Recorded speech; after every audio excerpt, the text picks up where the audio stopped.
Churro snack cookies. We are at my dad's house and we do not have that much equipment for this baking, but we are trying our best. So we are going to start with 1 cup of softened but not melted butter.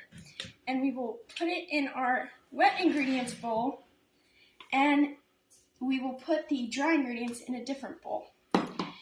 And you are going to cream that with 1 cup of brown sugar and half a cup of granulated sugar.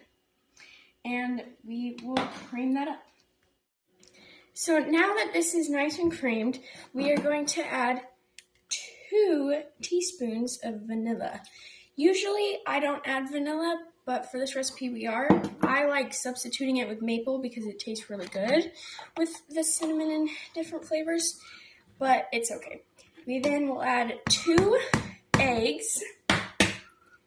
Make sure not to get the eggshells in there. And then we will go and cream those together. Now that we mixed all the wet ingredients, we're going to do the dry ingredients in a separate bowl. So we're going to start with our baking powder. The baking powder is 1 teaspoon of baking powder. Then after we add that, we're going to add the baking soda, and that is half a teaspoon. And then we will add our ground cinnamon, which is 1 1/4 teaspoons. And then we have 3 cups and 1/8 cup of flour, and we will mix that all up. Now that we have all the dry ingredients mixed together, we're going to slowly add the dry ingredients into our wet ingredients so that we can combine them equally. So I'm going to use a full cup to slowly add in our dry ingredients, and then we'll start mixing it. So I will usually do 2 full cups and then go and mix it. Okay, so now I have clean hands, and I'm going to take a pinch and roughly a medium-sized ball. We don't want them that huge, but we want them decent enough. So I'll probably remove a little bit, and this is pretty good. I have my cinnamon sugar here, and I just roll it lightly in the cinnamon sugar so it gets a nice little coating. Roll it a little more, and I will set them on the cookie sheet and just lightly pat, and it's good. So we do that over and over again and consistently until you fill up your sheet. The oven to 350, and we are going to put these now in the oven, and they are going to cook for 14 minutes. The cookies are out of the oven and cooling, and now we will be making the frosting. So now that we're going to do the frosting, we are going to cream together our cup of butter. We're just going to set that in there. Not completely melted, but still there. And our half a cup of brown sugar. And those will be creamed together. Now that this is creamed together, we will add our 2 teaspoons of vanilla and our ground cinnamon. This is 1 tablespoon.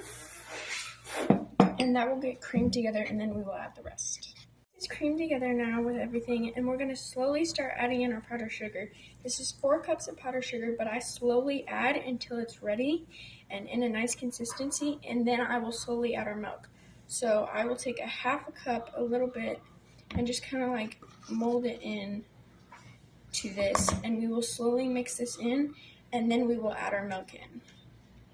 This is in the right consistency. I'm going to add the tiny bit of milk to make it thinner so it's easier to pipe onto the cookies. So I just slowly add a little, and then we'll mix that in, and you might have a little extra of milk. This powdered sugar, though, with a little bit of extra, I'm like going to lightly tap it in just to add a little extra, but it should be this consistency. Now that the frosting is ready, we already prepared our frosting bag with our piping tip. I personally like using the flour tip, but now we are going to put all of this frosting into here and type the bag and start to pipe the cookies. So I will scoop this, and I usually don't fill it up all the way, but I'll put it down and then scrape the side.